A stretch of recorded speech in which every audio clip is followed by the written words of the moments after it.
Hey everybody, welcome back. So today we are back with more amazing comic book mail calls. We got a huge stack of comic books right here, more stuff I've been able to find for cheap, and somebody might be getting some bad feedback on eBay because they mailed me something in this crazy thin, hardly any cardboard. This better not be a good one. This better not be something that's worth anything because I'm gonna be real pissed if it's all messed up. But, before we get to that, I just want to show you guys a couple things. Maybe show you a couple things back here on the display case before we get into that. But I want to show you this. This is my Dragon Ball. I don't know if any of you guys have ever watched Dragon Ball Z, but Goku, as long as, all the way back to the original Dragon Ball cartoon, has always owned the 4-star Dragon Ball. So this is basically the Goku's Dragon Ball. His uncle Gohan or Grandpa Gohan or his adopted dad Gohan had this when he was a child, and it was given to him. And then later in Dragon Ball Z, it was worn on top of Gohan's hat, I believe. Maybe it could be wrong, but then, of course, you collect all 7, you get to grant any wish that you want. Dragon Ball Z is basically my favorite anime of all time. So definitely I've always wanted to get a Dragon Ball. So I bought this some odd years back. I've always kind of kept it up on display, kind of out in the living room or whatever. But yeah, the Dragon Balls are amazing. But yeah, let me show you some stuff in the case here.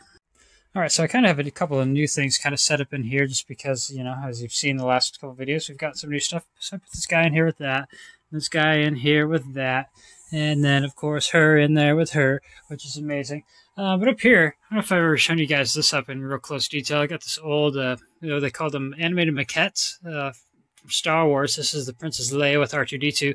I actually make a life-size one of these. That would be amazing to get one day. I don't know, maybe if I end up being able to be rich one day, maybe I'll be able to get that. There's my Mara Jade. But back here, I've maybe talked about this before, but this is my original Doug Mahnke drawing that I got from, and Doug Mahnke, he was the artist of the Green Lantern during the Blackest Night. And I met him at Comic-Con, and I was one of only 3 people to be able to get a drawing from him, which was amazing. But yeah, I don't know if I've ever shown you my Rancor. This Rancor here is awesome. This is the Force Unleashed Rancor. I've probably shown you guys this before, but hey, it never hurts to see something again. And I think this is with the planet Felucia, maybe something like that. Yeah, I think this might have been Felucia. This is where Asajj Ventress died, I believe, in the movie Episode 3, Revenge of the Sith. On top there, I've got my Ventress fighting against Anakin. Of course, backed up by Baby Yoda. Look out for Baby Yoda. But yeah, just want to show you guys that real quick. Now let's get to the mail call after we do a quick glance at my Star Wars. Oh yeah, also before we get to that, I just wanted to show you how I set up this guy in here with this guy, because it's kind of appropriate to put them in together. And let's see, how did that? No, and this guy. Yeah, put that guy in here. I got the stuff I got in the mail, I'll put a couple of those here along these walls here to kind of fill some spaces. But yeah, let's get to that. Alright, so let's get to the mail call. We're going to start with this one because, this person, whoever it was, packaged this very poorly for a comic book. And I'm going to be real pissed if this is something that might be of a little bit more value, even if I did get it for a little cheaper. But this is not the way to package comic books. Like, you got to really put some cardboard in there, at least if you're going to try to do this envelope. And a little disappointing. This thing got a little messed up, but I did get this for basically nothing. It cost me like a couple, $3, I guess. But it's a little jacked up. It's got some waviness to it. I don't know if you can see the waviness to the bend. Never ship comic books like this if you're ever going to be shipping comic books, but this is an amazing issue. It's kind of one of the first Venom appearances in a side comic book besides Spider-Man. This is Dark Hawk number 13.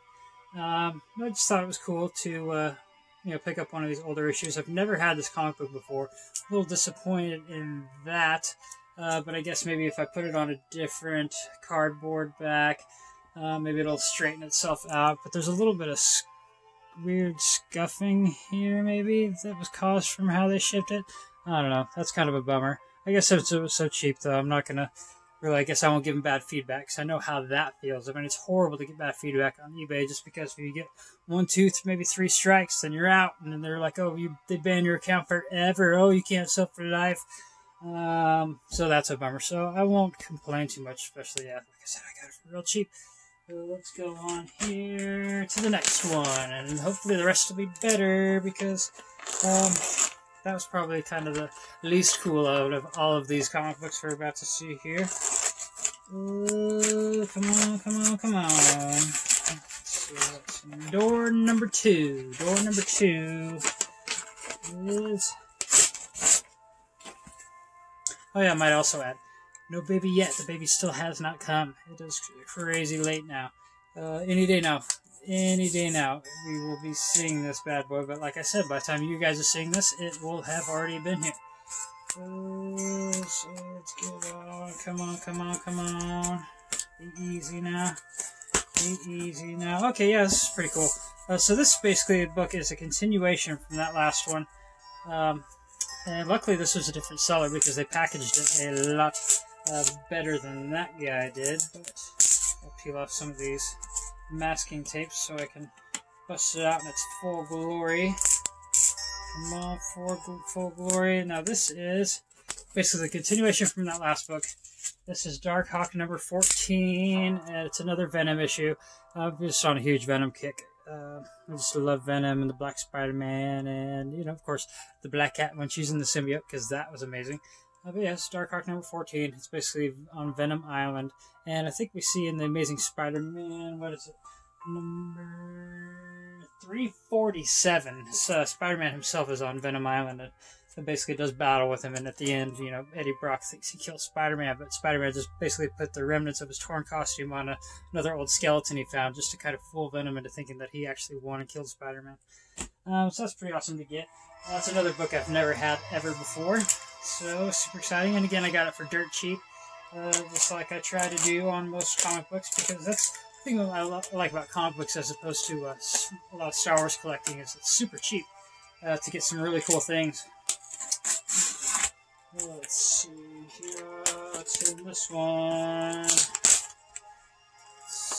Let's see, it's gonna be something cool, and again, this one's in a cool, like one of those cool comic book shippers. I love these comic book shippers. They're super convenient, and they keep the books nice and safe when you're shipping them, just as long as people don't tape the hell out of them to stick inside. Alright, so what is this one? Oh, it's backwards. I'm gonna have to take another second to see maybe what's in here. Kind of peel away some of this masking tape. Come on, come on. What do we got? What do we got? Alright. Oh, sweet. I've been looking forward to getting this one. You know, this is another book that I had back in the day, and I swear I still had it, and I went through all my comic books and I could not find it, so I just couldn't resist. And this is an amazing key issue, especially to the new Venom story. It's not the first appearance of this person that's wearing this costume, but this is the first appearance of the She-Venom. So this is Anne Wayne in the Venom costume. And this, of course, that's Eddie Brock's wife that gave birth to his son Dylan, which is like a huge part in the new King of Black series that went on through the Marvel Universe and for Venom. It's a little dinged up, so I got it for a little cheaper, just, you know, like the edges. But I actually ordered 2 of these just to see which one was in better condition. So I might end up selling one of these just to kind of, you know, make a little bit of my money back. But yeah, I guess they should have advertised it as a little bit more dinged up than it could be. But it's an amazing picture. I mean, it's super cool art. If I could see who the artist is, I can't really make out who the artist is. Luziniak, Koblish, I don't know. I'm going to have to look that up to see who drew this. But yeah, it's a really cool picture. I'm just super excited to have that again, because like I said, I had it before, but I don't know what happened to it. It's driving me crazy. Like, I literally looked through the comic books like 20 times trying to find it. Like, thinking maybe I double bagged a book, maybe it was like on the back of something, because some of my books in my boxes are like double bagged, you know, just because I ran out of bags at a certain point. So I just kind of like, if there was a backboard, I just put one on one side and one on the other. So I was thinking maybe that, but I never did find it. But hopefully one day, maybe when I have more space to spread out, and I can find it again. And I'll definitely sell 1 or 2 just to make my money back a little bit. But yeah, this is an amazing cover. Let's move on to the next one. The next one. What's the next one? Alright. Come on. Let's see, door number 4.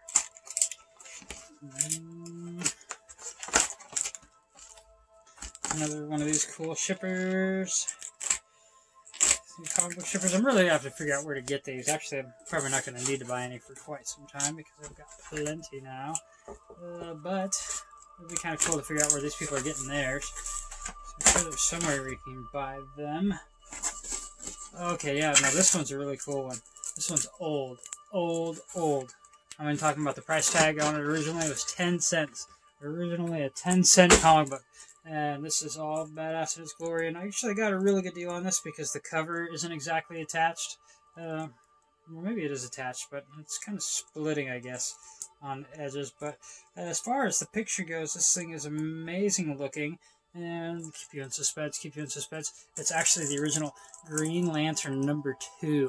And now this is the very first appearance of the Weaponers of Kord, which are like, basically they're a big part in, like, they created Sinistro's original Yellow Ring. They come back later, just after the Blackest Night and the whole War of the Green Lantern story, which one day we'll probably end up talking about. But yeah, super amazing to get this, because this is also another book that I've never owned before, because I never really owned a lot of the Silver Age Green Lantern, and this is definitely a key issue, especially it being #2, which is probably like the 5th appearance of Hal Jordan, the Green Lantern. So I'm pretty excited about that, and that's definitely going in the case amongst the other stuff I have in there. And look at the colors. I mean, the colors are beautiful. There's no sun damage. It's just a little rough around the edges a little bit, you know? So I think I definitely got a better deal than what this is worth. Because I think this would at least grade like a 1.5. I mean, it's definitely old and beat up, but it's definitely better than 0.5, because 0.5 has missing pieces, you know, chunks kind of out of the cover. But yeah, this cover is amazing. I'm really excited that I got this, and I got this for a great deal. Because generally this book is like $300-400, something like that. $200-400, I don't know, something crazy. But yeah, super excited that I was able to find it for cheap. Alright, so moving on to door number 5. Let's see. Bust this one open. At least the rest of these books have been really well packed. Because, yeah, don't be like that first guy. Don't package comic books like that. That's just insane. But yeah, like I said, at least it wasn't a crazy key issue worth a ton of money. I mean, maybe a lot of Venom collectors don't even know about those issues yet, because I basically kind of figured that out because I was reading that Venom omnibus book, where it's basically kind of just goes through all the very original issues that Venom appeared in, and the last 2 issues that omnibus covers are those 2 Darkhawk issues. Alright, so what is this one? Okay, kind of masking tape. I'm going to have to be real ginger and gentle with this because I'm not quite sure which book this is going in. And I don't want to damage it by any means without knowing what it is. What is it? Oh, okay, sweet. This is a book that I've got all the King in Black so far, but I wasn't able to ever find an issue #3 anywhere. For some reason, all the comic book stores I went to, I could not find an issue #3. So I just went on eBay and I found this one for super cheap. And it's #3 of King in Black, and it's the connecting variant. So it's a variant edition, and this is the Venom one, and it's pretty awesome. Actually, I've seen on eBay that you can find like a CGC graded ones for like graded perfect grading, and they're only like $60. So I kind of thought about doing that, but I was like, no, baby on the way. I gotta only spend a few bucks on one of these. So I found this on there for just a few bucks. Pretty awesome. Came from Texas, and I think I have numbered issues 2 and 4 that are part of the connecting pictures for this. So it'll be kind of cool to one day be able to line those up somewhere. You know, hopefully, like, my dream is to have, like, you know, man cave basement and kind of have it look like a comic book store with like toys and stuff like that. Just kind of everything sitting around, but have like a crazy like wall or maybe even a couple little aisles where I have all my comic books like all set up and lined up, so you can just kind of walk through it like it is a comic book store. That would be sick. All right. So lastly but not least, like, we have one last thing to open. Yeah. So this one here. Let's see. Okay. Another one of those cool comic book shippers. Hopefully I didn't just show my address on there because that would be stupid. But we're not going to live here forever. So, and plus by the time anybody's looking, or by the time I have enough subscribers, we won't live here anymore. Let's go. Oh yeah, this one I used to have too, and I'm not quite sure what happened to this one. I may have sold this a long time ago. As silly as that may have been, because at a certain point I was, just into just basically all Star Wars. That's all I cared about. I still kept all, like, a few long boxes of, like, my favorite comic books of all time. But I think I may have sold this one along those lines, just to, like, maybe hopefully boost a sale on a certain comic lot I was trying to get rid of. But yeah, this one is in way better condition than the one I had. This one could basically grade perfect because it looks amazing. Yeah, maybe just a tiny little bit of fraying on these little corners. But this is the Trial of Venom. This one is a super amazing issue, and this was like a mail away. So this was back way when, before the internet and all that. You would have to like mail away for a comic book. There was a mail away, and this was like it was like a fundraiser book. Let's see if I can find what it says about it. Especially UNICEF. UNICEF had there's a UNICEF, what is it, a charity. It's a charity edition comic book. So I think all the proceeds for this one went to charity. And I used to have this one, but I sold it with a lot, I think, a long time ago, and I don't have it anymore. But look at that. Look at these corners. If you're going to be grading comic books, those are the kind of corners that you want your comic book to have. I mean, even what I'm talking about with these corners, it's not too bad. It's not really much of a dent, just kind of more of like a fraying. It's not even like a crease at the corner. It's just, just a tiny little bit of fray up there. And kind of same thing with this one, because it's not really creased. It's not like it really got banged or anything. It's just a little bit of fraying. But this is an amazing cover. It's kind of reminiscent of the Eric Larson Venom, where he kind of has the big long jaw and all the crazy teeth and the big tongue and all that. But yeah, super excited to own this again. Super stoked it's in great condition, and super stoked that I got it for really cheap, because I've seen these on there for like $50 to $100, and this one was like $10. And it was just kind of right place, right time, because I was looking for something else, and this thing popped up. So then I was like, oh, well, that's kind of cool, and it was cheap. And then I looked up other editions of this that were worded differently, and those things were like, $50 to $100, and this one wasn't. So I was like, okay, yes, I'll get this one. So yeah, just wanted to show you guys that. Make sure to like and subscribe, and I will talk to you soon.